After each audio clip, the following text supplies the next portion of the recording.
Hi, Active Austinites. This is Dr. Mary Arnold, physical therapist over at Natural Fit, and I'm here to talk to you guys today on Ask the Therapist about kneeling with knee pain.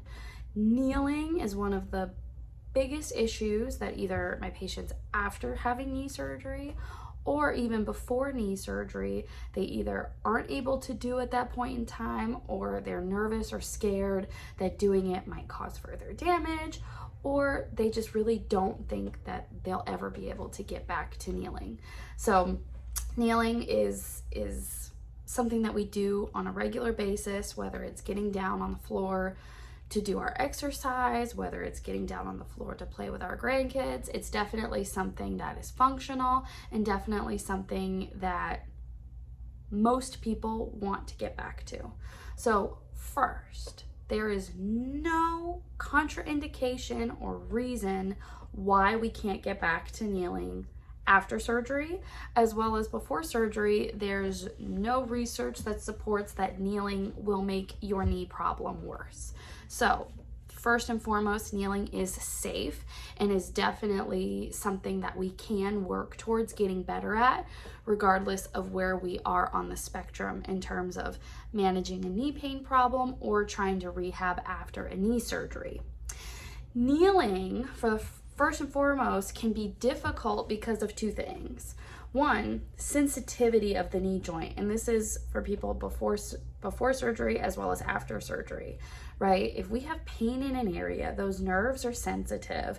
Maybe we have some arthritic and degenerative changes, and we're nervous about doing activities.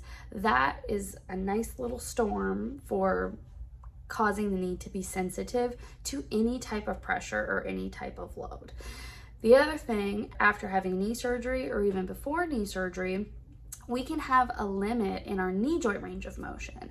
And to get down and be comfortable in a kneeling position, we need a certain amount of knee bend to do that activity well.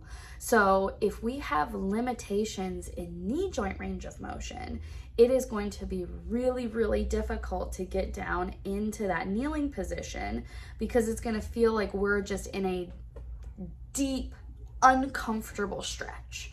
So in terms of how do we get started of addressing this problem and what should the rehab course kind of consist of, is first and foremost, we have to reduce the pain, right? We have to get the sensitivity of the knee joint structures down so that getting into these positions is less sensitive, and starting that in a way that scales on the easier side and then progressing to the more difficult. So examples, maybe it's putting an ankle weight on top of the knee. Maybe it's gently mobilizing the knee joint to reduce the sensitivity of the structures around there so that they don't interpret pressure as pain anymore.